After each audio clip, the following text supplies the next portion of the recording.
Brand new footage out of Giga Shanghai. Let's tear it apart and see what we can find. I'm Brian. Welcome to my Tesla weekend. Welcome and thank you to newest patron over on Patreon, Y Guy. Very cool. I appreciate it. You guys, your support is how I'm able to actually do this. YouTube doesn't pay that well. I thank you for your decision to support the channel. So let's just get into this, shall we? So I should mention this is footage from a channel called Mokar out of Korea, South Korea, of course. And they managed to get inside the factory. Let's see what we can find. There's a lot here, a lot to unpack. I will try and skip around to the most important parts.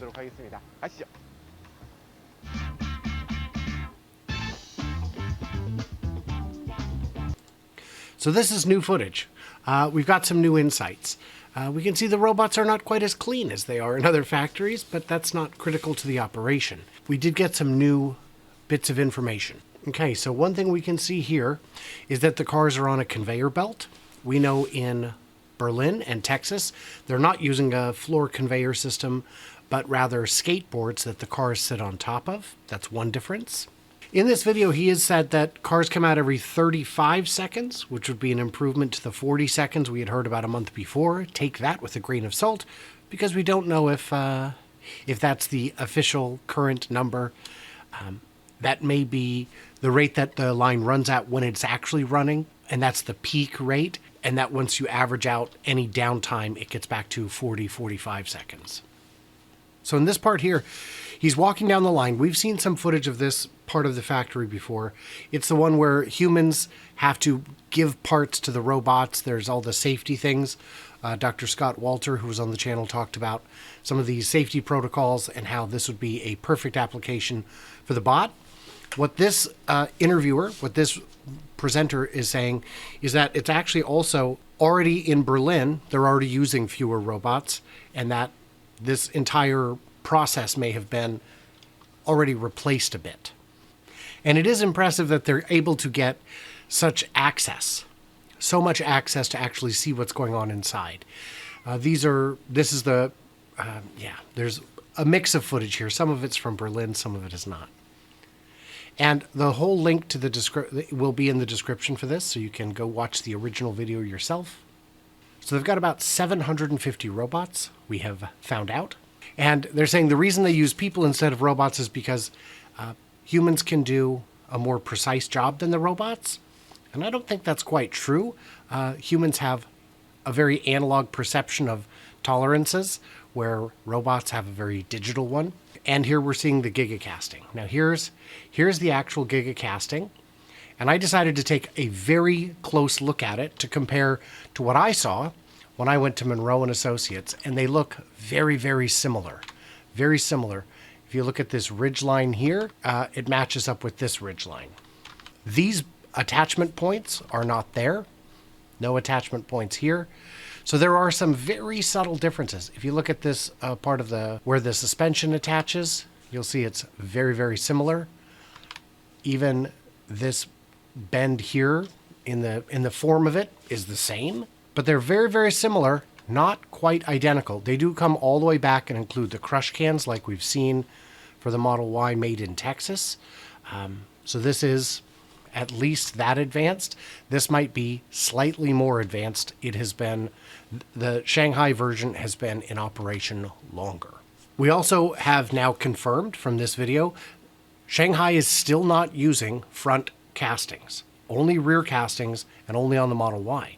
That tells me that Shanghai is only making one cast part, one large casting for the rear of the Model Y. There's none on the Model 3 until Highland, and there's no front casting on the Model Y. Interesting to see that this piece is not part of the casting, but is attached separately. And I don't know why that would be. It could be that this is easier to replace without, like if you back into a curb too hard, but I don't know. I think it's just the complication of making the casting even larger would be difficult. So here he's saying that other factories, like in Korea at Hyundai, use a big machine, he keeps calling it a bug. He said a bug costs billions of dollars, and the bug holds the entire vehicle while it's assembled, and that they don't need to do that with this car. And he's saying that based on the volume of the factory, he's surprised how small the factory is. Mokar has some expertise in this arena, so they are familiar with how this works.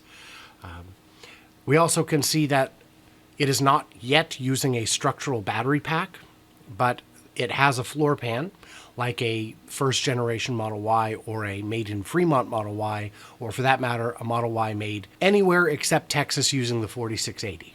I'm saying it's the first time they're opening up the Tesla factory to anyone, but is it? We've seen some footage, but this is by far the most comprehensive look inside, and it doesn't appear that they've got a very short leash on them, and they're just walking around with their Insta360s capturing everything, a whole lot of everything. Here it is. He's saying they're not using bugs, they just assemble them in a much simpler manner. So here we see an overview of the factory, and we get, this is Korean if you want to use your Google Translate on it. This is the stamping, or the casting area. And I had suspected that because on the far side of this building, when they were constructing it, there are massive foundations, and they're above grade because the water table is sufficiently low that would handle the weight of a gigapress, of a mega casting machine. And then they go through here. This part is labeled battery, so I'm guessing they're saying that the batteries come across here, across one of the skylines. This is general assembly, body in white, general assembly. New cars pop out right over here. Yeah. It's also fun because he keeps saying they go from here to here and then over to here, but the arrows don't change. Oh, and this is the Model 3 assembly area.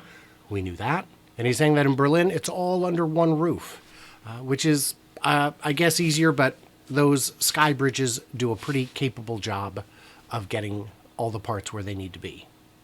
He's saying that in Shanghai, they've got it's more labor intensive than the procedure in Berlin. Berlin is more automated because labor costs are higher and they need more automation. So here we're talking about the body in white. He's explaining something we already know, that they put the car together and they paint it and then they take it back apart so they can do all the work and then bring it all back together. And they do this so that the paint matches precisely, not just to spec, but if it's a little out of spec, it still matches perfectly. That way the swirls line up. No, I don't think that's the reason. And then they put it all together on this moving assembly line. Oh, here we do see skateboards in this part. This looks like the part of the factory that would be called Marriage, maybe. Marriage is where all the top and the bottom come together. So maybe this is Marriage. No, it's still a moving assembly line. I won't even. And if you look here, there's a picture of Elon Musk, and then they don't show it. Putting seals on like this is a job that they tried to do with the robots in Fremont unsuccessfully. Human touch is very good at that. He's pointing out that no one's on their smartphones, no one's taking smoke breaks or eating or reading, or everyone is working so hard. It's really shocking, and they're very young. And it's not supposed to be shocking. They're supposed to do that. Yeah, I agree. The atmosphere is so different. It's really surprising. And this is a busy, bustling workforce, as we know, from the output they produce. Interesting little fact I learned is about the subwoofer, which of course goes in this fender right here. And this is the vent for allowing the air to move so that it doesn't just, push body panels around with the air moving. Hyundai doesn't do this. Maybe their subwoofer doesn't move enough air. And then he's talking about how a lot of these would be self-driving in other factories, but here they're not. But it looks like these passageways are narrower than I expected, certainly narrower than we've seen in Berlin and Texas. And here's a good look at the front. You can see that's a casting. That is not a casting. That's all stamped and welded together. And this is the pan underneath the battery pack, or above the battery pack. The battery pack goes beneath it. The wiring harnesses are done upstairs in a separate area. So this is Marriage. The process of bringing these parts together. Old cars didn't have batteries on the floor, but they still went through a process called marriage. Oh, wow. Look at that. So this is the whole drivetrain ready to go. You got your shocks and everything, your motors, battery pack, battery management in the penthouse here at the back. There's a lot of insight in this video. And here they are using the skateboards, the self-driving systems. So this is a lot more like Texas than earlier parts of the video led me to believe. I haven't seen that part of Texas or Berlin, or I've only seen Texas. I've only been inside one Tesla location that wasn't a service center. And only one part of it, final assembly. So this is what Hyundai looks like. And they've got separations where this is all tied together. This mounts right on, the suspension mounts right on to the battery pack. But it will also attach to the car itself, which is why you get a lot of strength. And what he's saying is the reason they're on skateboards rather than a line is so that the line can get longer as needed or shorter. They can put them closer together. They can space them out. And it all allows them to keep the line moving, even when one part of it may need to stop. And if there's a problem with one of these, you just pull it out and they go past it. And a lot of these steps are not too dissimilar from how all cars are made in all factories, certainly newer modern cars in newer modern factories. He's reminding that Tesla has localized 95% of the parts in here. We've seen numbers that are even higher, but it would make sense. I know some of the FSD hardware is very complicated and would not have been manufactured in China, but everything else can be, really. The glass, the switches, the wheels, the tires, all of that can be made locally. Here you see the doors getting their wiring and all of their things put in. And this automated system delivers the correct doors to the correct car at the correct time. Hopefully. And I'm sure there are VIN numbers on all of them, stickers that allow them to correctly know which one is which in the event of some kind of digital failure. He's saying that the hood is aluminum, which is interesting because the rest of the car is steel.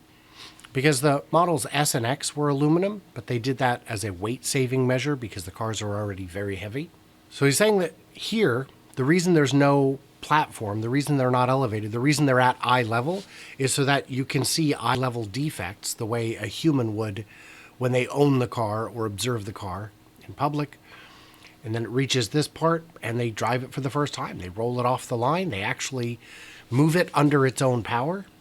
Getting some weird digital artifacts there. Quality check done by 3 teams. One team checks the body in white. Another checks the assembly. And then I'm assuming a third one is checking what? The paint? They're checking for panel gaps. They're using a torque wrench to double check the torque on some of the bolts. Spot checking. And of course, the mallet is there, the percussive tool. Double check. Yep, looks good. And this room, if you've seen this before, they've got all these lights around so that it's easier to detect imperfections, to spot something that you might not catch in the right light. They don't want a smooth, even lighting because they want you to be able to see textures in the reflections. And boy, what a neat look that is. That reminds me of the Plaid design, really. Nope, no panel gaps there. Let's go back here. I thought the Tesla was a bit clumsy from the start, but it wasn't. It's just because they were Americans. But in Asia, China, Korea, and Japan, they're very sensitive to this step, the final QC. That's why they're pursuing this perfect step. Hey, that's fair. So yeah, go through it. Watch the video, pause it, tell me what did I miss, what did I misunderstand. There's so much good stuff in here. Thank you to Mocars for publishing this amazing video. They've got 100,000 views on it. Well, they should. 1 million subscribers, hard-earned every last one. It's great stuff. It's more shocking than he thought. But what did you think? I want to hear your thoughts. What is there that I didn't catch in this video? What little details are missing?